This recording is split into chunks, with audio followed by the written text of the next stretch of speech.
Yes बेटा, chemical changes की बात की जा रही थी, जिसमें हमने बताया था अ चेंज इन विच वन और मोर न्यू सब्सटेंस, यानी एक या एक से ज्यादा सब्सटेंसेस जिसमें नए सब्सटेंसेस बनते हैं या फॉर्म होते हैं, ठीक है, वो ऐसे चेंजेस को बोलते हैं chemical change. Yes, sir. Chemical change is also called a chemical reaction. इन्होंने कहा केमिकल चेंज को केमिकल रिएक्शंस भी जाना के रूप में जाना जाता है, ठीक है। आपने इससे पहले देखा था किस तरह से एक्टिविटी के थ्रू जाना था, किस तरह से रिबन मैग्नीशियम रिबन का किस तरह से उसको बर्न करने पर वो मैग्नीशियम ऑक्साइड बनाता है, यानी कि जब उसको ऑक्सीजन के प्रेजेंस में बर्न किया जाता है तो क्या फॉर्म कर लेता है, न्यू सब्सटेंस बनाता है पाउडरी फॉर्म में मैग्नीशियम ऑक्साइड, है ना। और जब इसको Yes, sir. रिएक्ट किया जाता है, H2O मींस पानी के साथ रिएक्ट कराया जाता है उसका, ठीक है। आफ्टर रिएक्शन क्या फॉर्म करता है, अनदर न्यू सब्सटेंस फॉर्म करता है जिसे हम बोलते हैं मैग्नीशियम हाइड्रोक्साइड। क्या बनाता है वो, एक एक्वस सॉल्यूशन फॉर्म करता है। इस एक्वस सॉल्यूशन यानी जलीय विलयन को क्या बोलते हैं, magnesium hydroxide. Okay, Yes, sir. इसी तरह से एक्टिविटी Yes, sir. 6.4 में देखा था किस तरह से कॉपर सल्फेट जो ब्लूइश कलर में होता है कॉपर सल्फेट का सॉल्यूशन, इसमें आयरन के साथ जब इसको रिएक्ट करते हैं, यानी कि आयरन नेल और आयरन ब्लेड का यूज किया गया था इसमें, ठीक है। तब ये क्या करता है, आफ्टर रिएक्शन क्या फॉर्म करता है, आयरन सल्फेट फॉर्म कर लेता है, और जो कॉपर होता है इस पे डिपॉजिट हो जाता है आयरन पे। यानी कहने का मतलब यहाँ से ये है, when we react copper sulfate with iron, they form iron sulfate and copper. Okay, they gives iron sulfate and copper. Where is the reaction?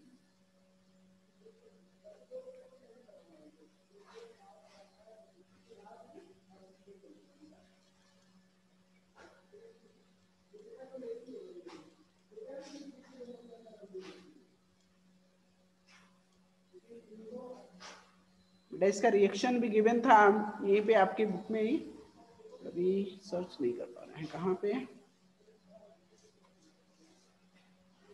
हमने पढ़ा था ना, ये आपका copper sulphate solution plus iron form क्या करते हैं, iron sulphate solution which is green colour and copper brown deposit on iron blade. Okay, आप देखते हो जब क्या होता है आयरन कॉपर सल्फेट सोल्यूशन में आयरन नेल्स को और आयरन ब्लेड को, ठीक है, यानी लोहे की जो ब्लेड होती है उसको जब डिप किया जाता है तो आफ्टर रिएक्शन क्या फॉर्म करता है, आप देखते हो ब्लू कलर से किस कलर में कन्वर्ट हो जाता है, जो सोल्यूशन होता है वो ग्रीनिश कलर में कन्वर्ट हो जाता है, यानी जो आयरन सल्फेट बनाता है, और जो कॉपर होता है इसमें वो ब्राउनिश कलर में इस आयरन ब्लेड पे डिपॉजिट हो जाता है। इस तरह से न्यू सब्सटेंस फॉर्म होते हैं। आपने देखा था, आपने लिया क्या था, copper sulphate and iron, but form क्या होता है, iron sulphate a new substance and copper, दोनों ही न्यू सब्सटेंस फॉर्म होते हैं। तो इस तरह से कह सकते हैं that is a chemical reaction. इसे क्या बोलते हैं, केमिकल रिएक्शन। केमिकल चेंजेस को केमिकल रिएक्शन के फॉर्म में भी जाना जाता है। नाउ इस तरह से आप क्लियर हो गए हैं कि a change in which one और more new substance are formed is called a chemical change. Whereas जो आपका फिजिकल चेंज था उसमें no new substance is form, यानी कोई किसी प्रकार का न्यू सब्सटेंस फॉर्म नहीं होता था जो आपका फिजिकल चेंज होता था, only physical properties of the substances are change. मतलब जो सब्सटेंसेस की फिजिकल प्रॉपर्टीज होती थी, वो चाहे कलर की बात कर लो या स्टेट की बात कर लो, शेप एंड साइज की बात कर लो, वो चेंज होता था, बट किसी प्रकार का न्यू सब्सटेंस फॉर्म नहीं होता in physical change. Okay, Yes, sir. Yes, sir. Yes बेटा। Now chemical changes are very important in our lifes. कह रहे हैं हमारे जीवन के लिए इन रासायनिक क्रियाओं का बहुत महत्वपूर्ण स्थान है, बहुत महत्वपूर्ण है हमारे जीवन के लिए। All new substances are formed as a result of chemical changes. जितने भी नए सब्सटेंस, नए पदार्थ बनते हैं वो केमिकल चेंजेस के बाद ही बनते हैं, यानी रासायनिक क्रियाओं के बाद ही बनते हैं। For example digestion of food in our body. Yes बेटा, आप जानते हो जो हम भोजन इंटेक करते हैं, रॉ मटेरियल इंटेक करते हैं, ठीक है, वो क्या होता है आफ्टर डाइजेशन तमाम सारे न्यू सब्सटेंसेस में फॉर्म हो जाता है ना, जो कंपोनेंट ऑफ फूड कहलाते हैं, होते कि नहीं, Yes, sir. जिनको हमारी बॉडी यूटिलाइज करती है to perform the body functioning. ठीक है, यस सर। हमारी सारी Yes, sir. करने के लिए उनकी आवश्यकता होती है, और जो हम भोजन इंटेक करते हैं, रॉ मटेरियल इंटेक करते हैं, वो केमिकल चेंजेस के बाद यानी आफ्टर केमिकल रिएक्शन, ठीक है, न्यू सब्सटेंसेस फॉर्म करते हैं और उनसे हमारी बॉडी फंक्शनिंग प्रॉपर चलती रहती है। Now next point is ripening of fruits. बेटा इन्होंने बताया राइपनिंग ऑफ फ्रूट्स, लोग यहाँ पे ripening of fruits, fermentation of grapes etc. बेटा राइपनिंग ऑफ फ्रूट यानी फलों का पकना, ये भी एक प्रकार का केमिकल चेंज है। केमिकल चेंजेस होते हैं। फर्मेंटेशन ऑफ ग्रेप्स यानी ग्रेप्स के थ्रू वाइन और तमाम सारे बियर्स या अल्कोहल्स को फॉर्म करना, ये भी फर्मेंटेशन ऑफ ग्रेप्स होता है, ठीक है। यानी अंगूर की सहायता से शराब, बियर, ये सब बनाया जाता है, अल्कोहल फॉर्म किए जाते हैं, इंग्लिश फॉर्म किया जाता है। It is happen due to series of chemical changes। बहुत सारे हैं जो नए पदार्थ बनते हैं, वो एक ही कारण होता है, सीरीज ऑफ केमिकल चेंजेस, यानी ये सब रासायनिक अपक्रियाओं की श्रृंखलाएं हैं, यानी रासायनिक अपक्रिया के ही द्वारा ये सब नए पदार्थ बनते हैं। Okay Yes, sir. यस बेटा। Now a medicine is the end product of a chain of chemical reaction।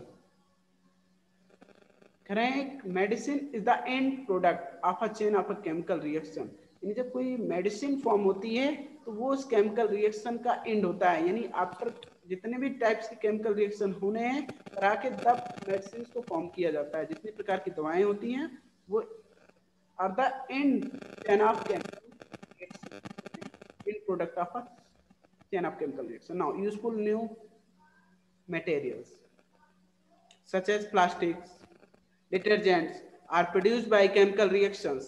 इन्होंने बताया और बहुत सारे उपयोगी वस्तुएं जैसे कि प्लास्टिक, डिटर्जेंट और बहुत ऐसी चीजें जो अपने दैनिक जीवन में हम यूज करते हैं, वो सब केमिकल रिएक्शंस के द्वारा ही प्राप्त कराए जाते हैं, ठीक है, या प्राप्त होते हैं। पहले उसमें क्या होता है, एक या एक से अधिक सब्सटेंसेस को मिक्स करके एक न्यू सब्सटेंस फॉर्म किया जाता है, ठीक है। वन और मोर देन वन सब्सटेंस क्या किया जाता है, एक दूसरे के साथ रिएक्ट कराया जाता है, देन न्यू सब्सटेंस फॉर्म होता है और उस न्यू सब्सटेंस का यूज हम अपने डिफरेंट पर्पसेस के लिए करते हैं, ठीक है। Yes, sir. करें Indeed every new material discovered by studying chemical changes. Yes बेटा, वास्तव में जितने प्रकार के नए पदार्थ बने हैं वो केमिकल चेंजेस की अपक्रियाओं की यानी रासायनिक अपक्रियाओं के अध्ययन करने के बाद ही प्राप्त हुए हैं। हमें जितने प्रकार के नए पदार्थ बने हैं हमारे अभी तक बनाए गए हैं, क्या है, रासायनिक अपक्रियाओं के अध्ययन के बाद ही समझा गया और बनाया गया है, ठीक है, या प्राप्त किया गया है। Yes, sir. Yes, sir. Yes, beta. Now we have seen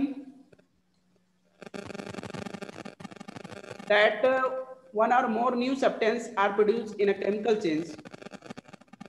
अब हम जान चुके हैं या देख चुके हैं कि वन और more new substance are produced in a chemical change, यानी एक रासायनिक अपक्रिया में एक या एक से अधिक नए पदार्थ बनते हैं। आपने तमाम सारे एक्टिविटीज के थ्रू ये जाना भी है ना, और पढ़कर भी समझ रहे हैं इस बात को। Yes, sir. The following make accompany a chemical change। देखिए प्रोडक्ट के फॉर्म होने के साथ साथ कुछ और भी चीजें होती हैं जिसे हम लोग मेजर नहीं करते, ध्यान नहीं देते हैं। वो क्या चीजें हैं, heat. First point is heat, light और any other radiation, ultraviolet for example, may be given off or absorbed during the chemical change or chemical reaction। आप जानते हो हीट इवॉल्व भी हो सकता है, heat, light and any other radiation, यानी विभिन्न प्रकार की उष्मीय किरणें, ठीक है।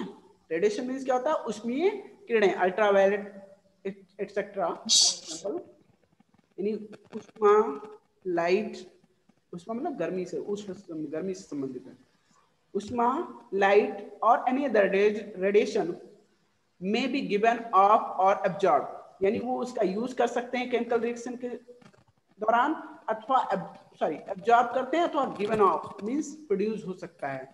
इवॉल्व हो सकता है, ठीक है। हीट बाहर भी आ सकती Yes, sir. है, पेप्टाइड प्रोड्यूस हो सकता है, और या तो उसका एब्जॉर्ब भी कर सकते हैं। दोनों कंडीशंस होते हैं, कोई जरूरी नहीं कि एक ही है, ठीक है। ड्यूरिंग द केमिकल रिएक्शंस ये होता है, वो डिपेंड करता है उस सब्सटेंस पे, किस प्रकार के सब्सटेंस में हम केमिकल यानी रिएक्शंस करा रहे हैं, ठीक है। Yes, sir. Yes, sir. बातें समझ में आ रही ना आप लोगों को? Yes, sir. Now next point is sound में भी प्रोड्यूस। चीजें और भी हैं, जैसे मैंने बताया ना, हम जिन चीज को मेजर नहीं कर सकते हैं या मेजर नहीं करते हैं, उन चीज को भी, उन पॉइंट्स को भी ये इंक्लूड कर रहे हैं। साउंड में भी प्रोड्यूस कर रहे हैं, साउंड भी प्रोड्यूस हो सकता है, ऐसी बात नहीं कि साउंड नहीं प्रोड्यूस होगा, तो साउंड में भी प्रोड्यूस, ओके। मतलब हो सकता है केमिकल रिएक्शंस में कुछ आपने देखा होगा कभी कभी, कुछ हिसिंग साउंड्स या कुछ बुलबुले टाइप के, कुछ बुलबुले होने पर जो मतलब बबल्स फॉर्म होते हैं, तब जो साउंड प्रोड्यूस होती है, इस टाइप के साउंड आ सकते हैं, ठीक है। ध्वनियां निकल सकती है इसमें। Yes, sir. हम किसकी बात कर रहे हैं आपको पता है ना, हम केमिकल रिएक्शन की बात कर रहे हैं ना। Now next point is a change in smell may take place or a new smell may be given off। या क्या करें, कई प्रकार के चेंजेस होते हैं, साउंड प्रोड्यूस होता है। नेक्स्ट पॉइंट इन्होंने बताया light, heat and radiated ultraviolet rays भी एब्जॉर्ब हो सकते हैं, गिवन ऑफ हो सकता है, ठीक है। बात आती है नेक्स्ट पॉइंट थर्ड की, a change in smell may take place or a new smell may be given off, यानी एक नए प्रकार की सुगंध आ सकती है, या जो उन पदार्थों की सुगंध रही होगी वो जा भी सकती है। समझ में आ रहा है? Yes, sir. एक नए प्रकार की गंध उत्पन्न भी हो सकती है, हो सकता है आपका केमिकल रिएक्शन, यानी केमिकल रिएक्शन के पश्चात हो सकता है कुछ नए प्रकार की गंध आ भी जाए, या जो उन पदार्थों की गंध रही होगी वो चली भी जा सकती है, ठीक है, लॉस भी हो सकती है उसमें। पॉइंट नंबर 4, अ कलर चेंज में टेक प्लेस। ये तो आप जानते हो कि कलर में भी चेंजेस हो सकते हैं, कोई जरूरी नहीं कि आपने फिजिकल प्रॉपर्टी केवल पढ़ा था कि वहां पे कलर चेंज होता है, फिजिकल प्रॉपर्टी में कलर चेंज होता था ना, ये कलर Yes, sir. बात नहीं, बट कलर चेंज हो सकता है, कोई दिक्कत नहीं। तो यहाँ भी कलर चेंजेस हो सकते हैं, में टेक प्लेस, अ गैस में भी फॉर्म, और एक गैस कह रहे हैं, गैस भी इवॉल्व हो सकता है, इसमें गैस भी बन सकते हैं, इसमें से डिफरेंट टाइप के आपने देखा था, कार्बन डाइऑक्साइड। इससे पहले के हमने क्या किया था, जब लाइम वाटर और किसको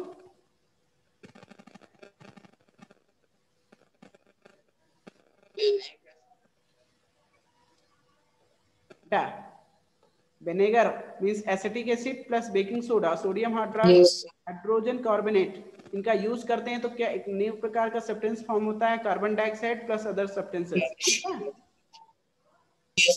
यानी Yes, sir. गुड बेटा।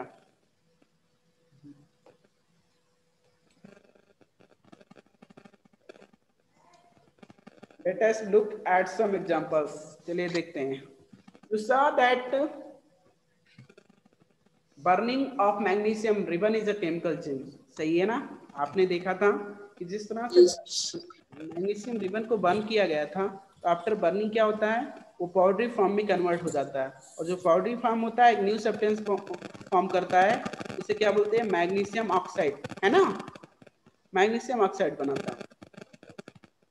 और एक चीज, बर्निंग ऑफ कोल, वुड और leaves is also a chemical change. इसी प्रकार से विभिन्न प्रकार के जो वस्तुओं का जलना होता है, इसी प्रकार की वस्तु का जलना एक केमिकल चेंज ही होता है, जैसे कोयला, लकड़ी, पत्तियां, ये सब केमिकल चेंजेस हैं, न्यू सब्सटेंसेस फॉर्म कर लेते हैं, पहले कुछ और रहता है, बाद में ऐश के फॉर्म में, राख के रूप में, है ना, पाउडरी ऐश यानी पाउडर के यानी राख के रूप में परिवर्तित हो जाते हैं, ठीक है।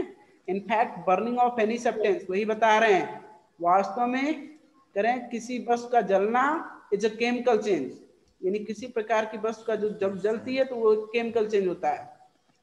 Burning is always accompanied by production of heat, और जब भी बर्निंग प्रोसेस होगा तो उसमें किस चीज का प्रोडक्शन होगा, हीट प्रोड्यूस होगी, ये भी पक्का है।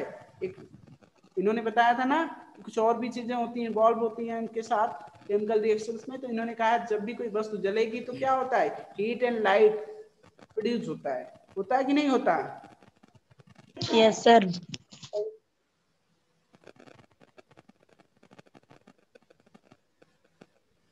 कुछ लोगों की आदत इतनी खराब है कि वो कभी भी अपने वीडियो ऑन नहीं करते हैं, बहुत स्मार्ट बनते हैं।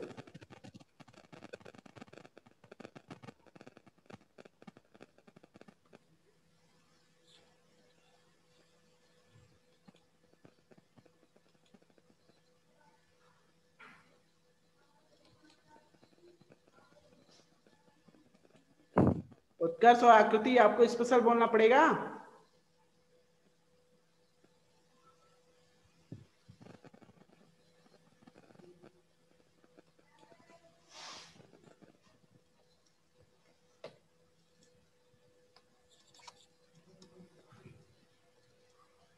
चलिए ठीक है, next point, please come to the point.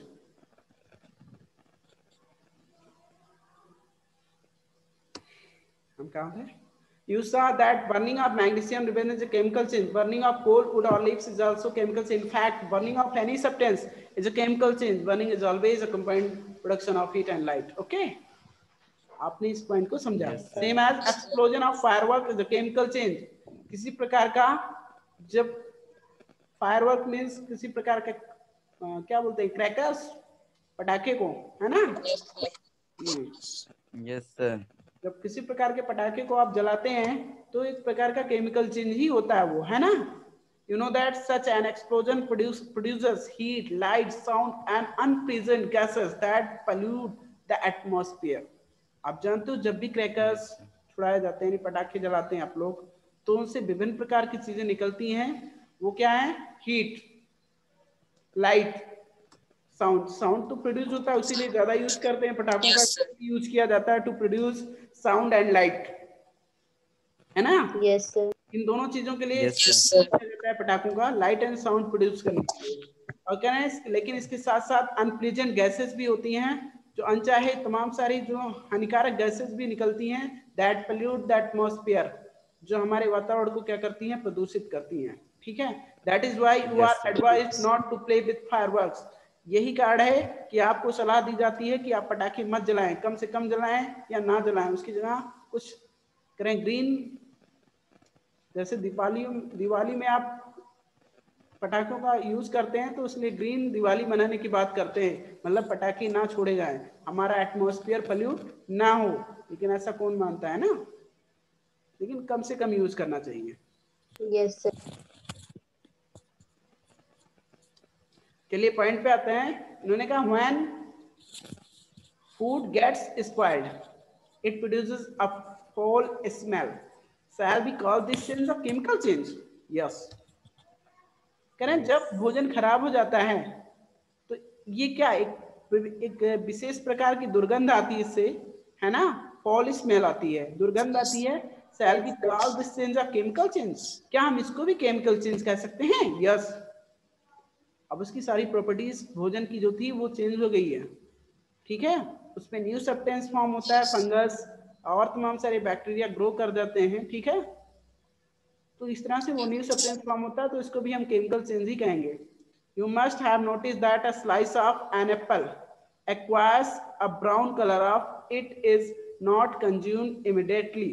आप जरूर आपने ध्यान दिया होगा इस बात को कि जब एक सेब के टुकड़े को कुछ समय तक अगर यूज नहीं किया जाता, तुरंत यूज नहीं करते हैं उसको, ठीक है, तो उस पर एक ब्राउनिश कलर आ जाता है, यानी ब्राउन कलर आ जाता है। आता है कि नहीं आता? आता है ना?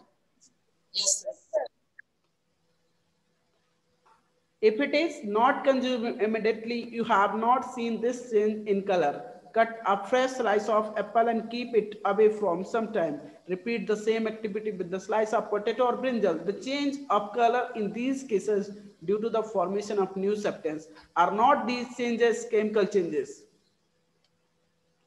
कह रहे हैं इसी प्रकार अगर ऐसा नहीं होता तो आप थोड़ी देर के लिए और दूसरा फ्रेश एप्पल लेकर कट करके देखिए, और भी यही एक्टिविटी आप कीजिए with the slice of potato और ब्रिंजल, यानी कि आलू, बैगन, इन सब के स्लाइसेस के साथ भी ये एक्टिविटी करना है। उनको काट करके रख दीजिए थोड़ी देर के लिए, फिर क्या देखते हैं, the change of colour in these cases, यानी सब में जितने भी स्लाइसेस आपने कट करके रखे हैं सबके जो सरफेसेस होंगे, लेयर होंगे, वो डिफरेंट कलर्स में चेंज हो जाएंगे, उनके कलर चेंज हो जाएंगे, ठीक है। Yes, sir. Change of colour in this cases is due to the formation of new substances. कह रहे हैं ऐसा इसलिए होता है क्योंकि उन पे एक उनके लेयर एक सॉरी उन स्लाइसेस पे एक न्यू सब्सटेंस का लेयर आ जाता है, एक नए पदार्थ का फॉर्मेशन हो जाता है, जिसकी वजह से उनका कलर क्या होता है, चेंज हो जाता है। Are not these changes chemical changes? कह रहे हैं क्या ये जो चेंजेस हुए हैं ये केमिकल चेंजेस नहीं है? हैं। Are not these changes chemical changes? Yes, they are chemical changes. These are chemical changes. In chapter 5, you neutralize an acid with a base. It is neutralization a chemical change? Yes. आपने chapter 5 में neutralisation पढ़ा था। जब neutralisation means क्या होता है? When acid react with a base is called, this process is called neutralization. जब कोई एसिड बेस के साथ रिएक्ट करता है और क्या करता है, एक न्यू सब्सटेंस फॉर्म कर लेता है, तो इसी को न्यूट्रलाइजेशन बोलते थे, है ना। कह रहे हैं तो क्या Yes, sir. Chemical change? क्या ये जो न्यूट्रलाइजेशन उदासीनीकरण आपने पढ़ा था वो एक प्रकार का केमिकल चेंज नहीं है? In chapter 5, you neutralize an acid with a base. Is neutralization a chemical change? Yes, neutralization is also a chemical change. Okay. Yes, sir.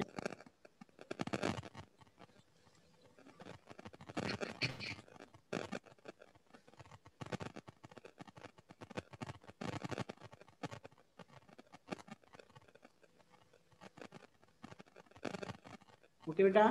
Can I have protective shield? We must have heard of the ozone layer in our atmosphere. आप जरूर सुन चुके होंगे इसके बारे में। हमारे वातावरण में एक ओजोन लेयर होती है। It protect us. आप जानते हो हमारे वातावरण में एक लेयर है एयर का जिसे ओजोन लेयर बोलते हैं। It protect us from the harmful ultraviolet radiation, जो हमें क्या करती है, सूर्य की अति ज्वलनशील किरणों, अल्ट्रावायलेट रेडिएशन बोलते हैं जिसे, विस्मीय किरणों से क्या बोलती है, हमें बचाती है। हानिकारक अल्ट्रावायलेट रेडिएशन से हमें बचाती है। Which come from the sun. Okay. Ozone absorb this radiation and break down to oxygen. क्या करता है ओजोन, क्या करता है, इस जो रेडिएशन यहाँ से सन से पास होती है वो क्या करता है, उनको एब्जॉर्ब करके ब्रेक डाउन टू ऑक्सीजन, यानी उस रेडिएशन को ऑक्सीजन के फॉर्म में कन्वर्ट कर देता है। Because the breaking down of ozone a chemical change, यानी can be called the breaking down of ozone a chemical change. क्या हम अल्ट्रावायलेट रेडिएशन को, जो हमारा ओजोन लेयर ऑक्सीजन के फॉर्म में जिसको कन्वर्ट कर देता है, तो क्या हम इसको केमिकल चेंज नहीं कह सकते हैं? कह सकते हैं।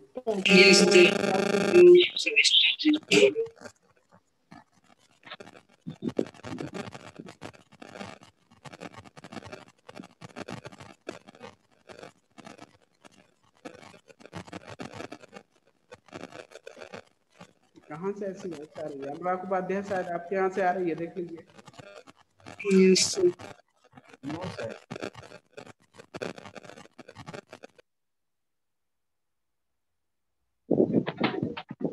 चलिए ठीक है, पॉइंट पे आते हैं। If ultraviolet radiation were not absorbed by ozone, yes बेटा, क्या होता है यदि ये अल्ट्रावायलेट रेडिएशन हमारे ओजोन लेयर द्वारा एब्जॉर्ब ना किए जाते? It would reach the earth surface. क्या होता है, ये हमारी पृथ्वी की सतह तक पहुंच जाते। जो अल्ट्रावायलेट रेडिएशन थी हमारी पृथ्वी की सतह तक पहुंचते, and cause harm to us another life form. जितने भी प्रकार के जीव हैं, धारी है, सभी को ये नुकसान पहुंचाते हैं। सब लाइफ थोड़ा पॉसिबल, लाइफ को सरवाइव करना पॉसिबल कम हो जाता है। ठीक है, बहुत ज्यादा डिफिकल्टीज आ जाती है। Ozone acts as a natural shield against this radiation. आपको पता होना चाहिए कि जो हमारा ओजोन लेयर है एक प्रकार का नेचुरल शील्ड का वर्क करता है, यानी प्राकृतिक कवच का काम करता है अगेंस्ट दिस रेडिएशन। ठीक है, इस प्रकार की विकर्ण के प्राकृतिक कवच का कार्य करता है। चलिए point we learn in chapters first that plants produce their food by a process called photosynthesis. Can we call photosynthesis a chemical change? कह रहे हैं चैप्टर तो फर्स्ट में भी पढ़ चुके हैं, ये बूझो बता रहे हैं। बूझो ने कहा तो इससे पहले हमने चैप्टर फर्स्ट में पढ़ा था कि जो पौधे होते हैं उनकी पत्तियां अपना भोजन फोटोसिंथेसिस प्रोसेस के थ्रू बनाती हैं, तो क्या भी यानी डिफरेंट टाइप्स के मटेरियल का यूज करके फोटोसिंथेसिस प्रोसेस के थ्रू वो अपना भोजन तैयार करती हैं, तो क्या ये भी एक प्रकार का केमिकल चेंज है? हाँ, ये भी Yes. केमिकल चेंज है। Yes, sir. डिफरेंट टाइप्स के मटेरियल का यूज करते हैं Yes, sir. और अपने लिए भोजन तैयार करते हैं। पहली said that even digestion is a chemical change. पहली ने पूजो को ये भी समझाया कि हमारे जो डाइजेशन प्रोसेस होता है, हमारा पाचन क्रिया पाचन होता है, वो भी एक प्रकार का केमिकल चेंज ही होता है। ठीक है, Yes, sir. Yes, sir. कि हमारे लाइफ में कितना से केमिकल चेंजेस का क्या महत्व है। अगर केमिकल चेंजेस ना होते तो लाइफ पॉसिबल नहीं हो पाता। ठीक है, केमिकल चेंजेस ना होते तो लाइफ पॉसिबल नहीं हो पाता ना। नहीं हो पाता। Rusting of iron, the next point is rusting of iron means, जो आप इससे पहले ही पढ़ चुके हैं, लोहे की वस्तुओं पर जंग लगती है, उसी को रस्टिंग ऑफ आयरन बोलते हैं। Let us get back to rusting. चलिए ना वापस इसी पॉइंट पे आते हैं। This is one change that affects iron article and slowly destroys them. इस प्रकार का चेंज है जो क्या करता है, लोहे की बनी वस्तुओं पर इफेक्ट करता है, यानी उनको प्रभावित करता है और धीरे धीरे इनको क्या कर देता है, खत्म कर देता है। ऐसा होता है कि नहीं, जिन वस्तुओं के लोहे की वस्तुओं पर जंग लगती है वो वस्तुएं क्या होती हैं, धीरे धीरे खत्म हो जाती है। Since iron is used in making bridges, ships, cars, truck bodies and many other articles, the monetary loss due to rusting is huge. कह रहे हैं क्योंकि आयरन का यूज बहुत जगहों पे किया जाता है, जैसे बहुत सारी बिल्डिंग्स को फॉर्म करने में या ब्रिजेस को बनाने में, जहाज बनाने में, कार, ट्रक, यानी जितने टाइप्स के व्हीकल्स हैं उन सब को बनाने में इन आयरन आर्टिकल्स का यूज किया जाता है, सॉरी आयरन का यूज किया जाता है, and many other articles. The monetary loss due to rusting is huge. कह रहे हैं सबसे ज्यादा जो नुकसान होता है, मतलब जितने भी आर्टिकल्स फॉर्म किए जाते हैं उनको सबसे ज्यादा नुकसान जो होता है रस्टिंग की वजह से ही होता है। ठीक है, the process Sir. The process of rusting can be represented by the following equation. ये रस्टिंग का प्रोसेस कहाँ से होता है, कैसे रस्ट आ जाती है एक आयरन आर्टिकल पे, इसकी बात उन्होंने बताया बाय द केमिकल रिएक्शन। कैसे होता है ये दिखा रहे हैं। ठीक है, आयरन मींस जिसका फार्मूला, केमिकल फार्मूला होता है Fe। केमिकल फार्मूला क्या होता है इसको, Fe। ये सिंबल होता है represent an iron in chemical form. ठीक है, यानी इसका ये सिंबल होता है Fe। Now iron plus oxygen means O2 from the air, यानी जब ये हवा के साथ खुले हवा में छोड़ी जाती हैं कोई भी आर्टिकल्स आयरन के, तो ऑक्सीजन के साथ रिएक्ट करती हैं। प्लस वाटर मीन्स नमी। वाटर मीन्स क्या होते हैं, जो हमारे हवा में भी जानते हैं आप, जलवाष्प होते हैं ना, वाष्प के कण होते हैं ना, यानी H2O होता है form of vapour. Yes, sir. Vapour के फॉर्म में पानी होता है उसमें हवा में, उस सब के साथ रिएक्ट करके क्या बनाते हैं, रस्ट, जिसे बोलते हैं आयरन ऑक्साइड Fe2O3 फॉर्म कर लेते हैं Fe2O3 आयरन ऑक्साइड, ये रस्ट होता है, एक नए प्रकार का सब्सटेंस फॉर्म हुआ है। ठीक है, for rusting the presence of both oxygen and water और वाटर वेपर इज एसेंशियल। कह रहे हैं रस्टिंग प्रोसेस के लिए यानी जंग लगने के लिए दोनों का प्रेजेंस होना जरूरी है, यानी खुली हवा में हो और थोड़ा नमी हो, जहां पर ऐसे स्थानों पे रस्ट लग सकती है। बाकी अगर इनमें से किसी एक की एब्सेंस हुई तो रस्ट नहीं होगा, किसी एक की भी एब्सेंस हुई तो रस्ट नहीं लगेगा, उस पर जंग नहीं आएगी। ठीक है, इनफैक्ट क्या क्या होता है, Fe plus O2 plus H2O means iron, oxygen and water. Water वो शायद वाटर वेपर के फॉर्म हो या डायरेक्ट वाटर ही होगा तब भी काम चलेगा। ठीक है, तो रस्ट से हमें प्रिवेंट करना है या रस्ट के लिए वर्क करना है, रस्टिंग से प्रिवेंट करना है ना, किस तरह से हम किसी आयरन आर्टिकल्स को रस्टिंग से प्रिवेंट कर सकते हैं, बचा सकते हैं उसको जंग लगने से, इसके बारे में चर्चा करना है। चलिए ठीक है, तो पहले ये जानेंगे कैसे लगता है, तो उसके कैसे ट्रीट किया जा सकता है उनको, ये भी हम समझेंगे। In fact if the content of moisture in air is high, which means if it is more humid, rusting becomes faster. oh वास्तव में अगर ऐसा होता है कि जो हवा में नमी की मात्रा ज्यादा हो, तो which means it is more humid, यानी आर्द्र होती है, नम होती है हवा। नमी की मात्रा ज्यादा होगी तो जाहिर सी बात है हवा नम होगी, तो इसका मतलब रस्टिंग भी बिकम फास्टर, कह रहे हैं रस्टिंग भी तेजी से होगा, यानी तेजी से। So how do we prevent rusting? एक पॉइंट इन्होंने बात किया, तो कैसे हम इस रस्टिंग से बचा सकते हैं वस्तुओं को।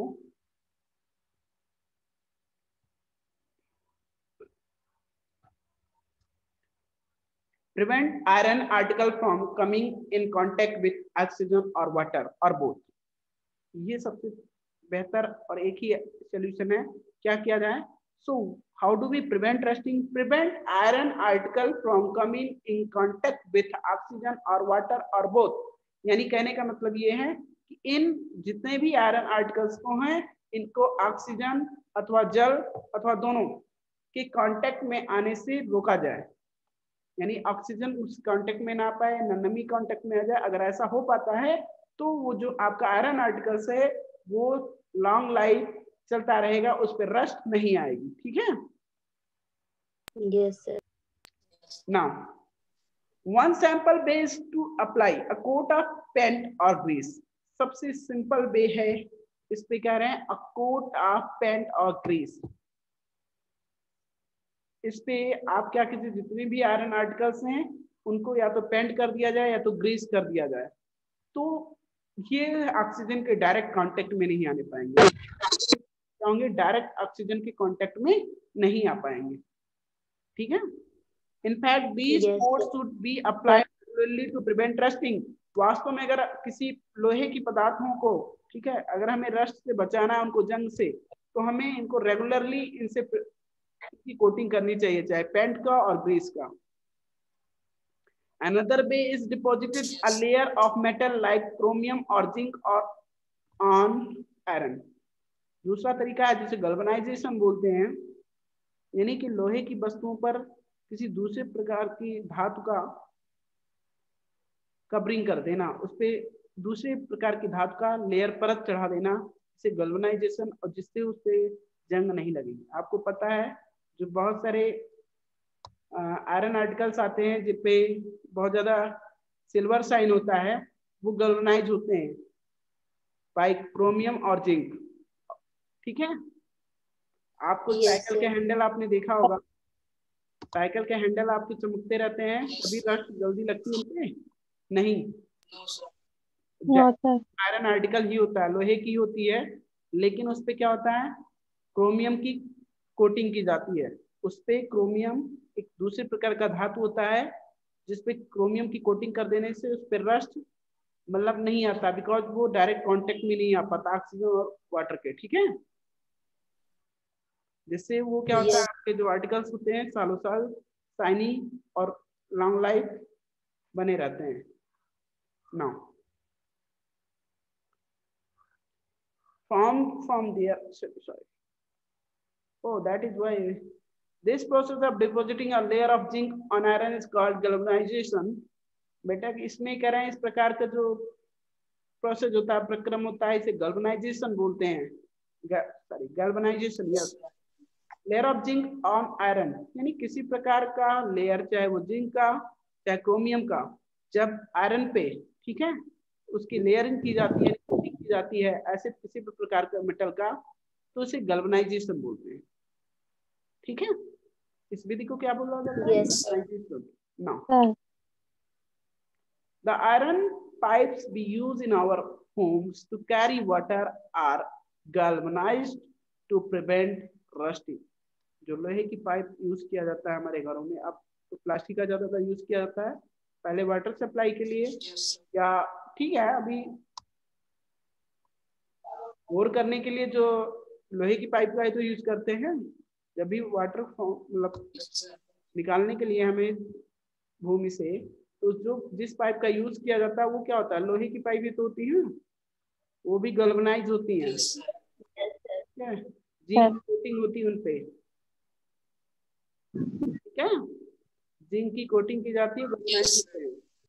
You know that ships are made of iron, a part of them remains under water. आप जानते हो कि जो जहाज बने होते हैं वो ज्यादातर उनमें लोहे का यूज किया जाता है, ठीक है।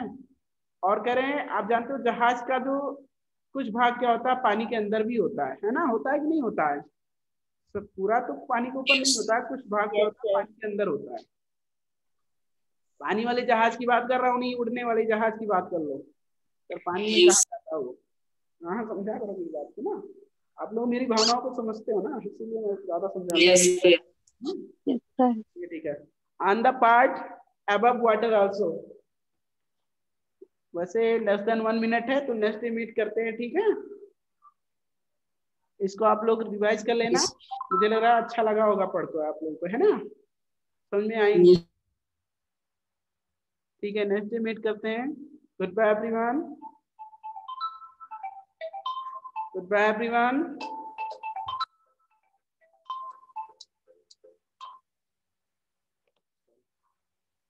हेलो,